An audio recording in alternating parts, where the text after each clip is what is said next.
Cet homme a avoué avoir enfreint des lois anti-blanchiment d'argent aux États-Unis. Il est redevable d'une amende de plus de 4 milliards de dollars au Trésor américain. Cet homme vient de démissionner de Binance, la plus grande plateforme d'échange de crypto au monde qu'il a lui-même créée. Aujourd'hui, on va parler BTC, ETH et surtout CZ, aka Changpeng Zhao. Changpeng Zhao, c'est l'homme qui veut sauver l'industrie des cryptos.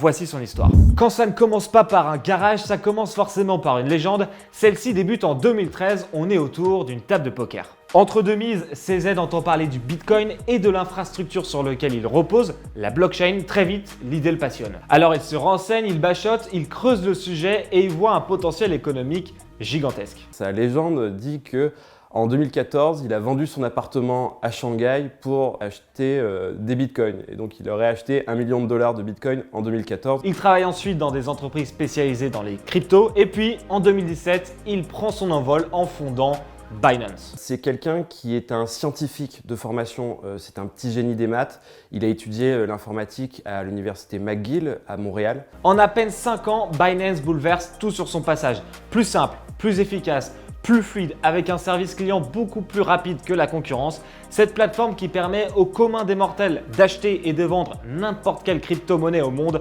grimpe en flèche. Les points forts de Binance, en fait, ils sont apparus très vite. C'était la plateforme la moins chère du marché. Les frais de trading, ils sont de l'ordre de 0,1%. Les concurrents, c'était 4, 5, 6 fois plus. Et ils avaient tendance à lister des nouvelles cryptos très rapidement. C'était là où il y avait le meilleur choix. Aujourd'hui, c'est sur Binance qu'on s'échange en volume le plus de crypto-monnaies sur la planète, devant les autres géants du secteur américain, Coinbase et bien sûr FTX. Enfin ça, c'était avant le 11 novembre dernier.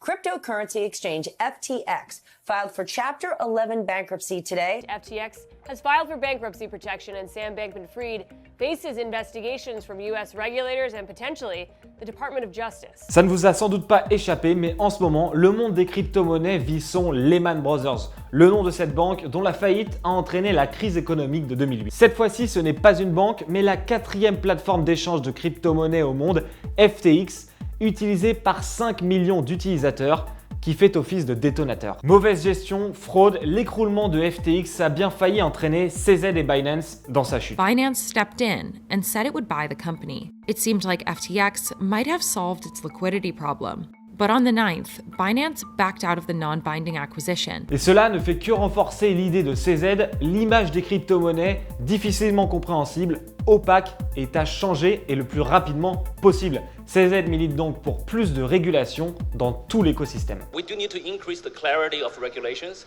and the sophistication of regulations in the crypto space. The natural response is to borrow the regulations from traditional financial systems. How do we regulate banks? Most regulators think of crypto exchanges like banks.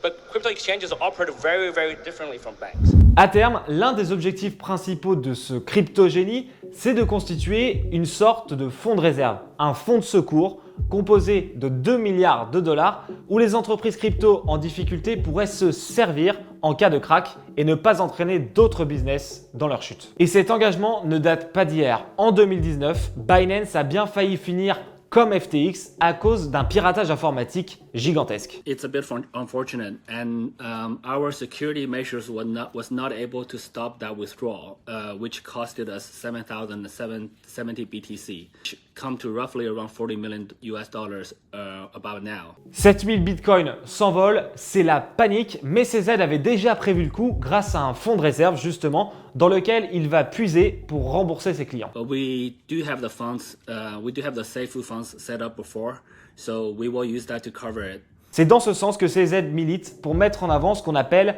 la Proof of Reserve, la preuve de réserve. Preuve de réserve, c'est à un instant T, une plateforme d'échange va pouvoir dire combien elle a dans ses comptes en crypto. Mais c'est juste à un instant T, ce n'est pas en temps réel et on ne voit pas les dettes de l'entreprise. Parce que si une entreprise a des dettes financières en dehors de la crypto, on ne va pas forcément l'avoir. Donc, ce n'est pas la solution miracle. Là, c'est un problème financier et je pense que les solutions d'audit qui existent depuis des dizaines et des dizaines, voire peut-être même des centaines d'années, c'est la solution qui marchera le mieux et elle a fait ses preuves.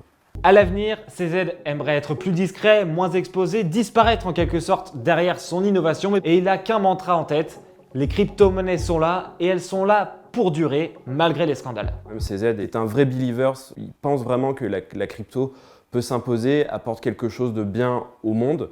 Ça peut se critiquer, mais c'est ce qu'ils pensent. As you said, I don't think it's a house of cards. There are fundamental technologies that are much better than the tools we had to transact, to raise money, to do global payments, etc. So there's fundamental technologies that are much better than the tools we had before. So it's definitely not a house of cards.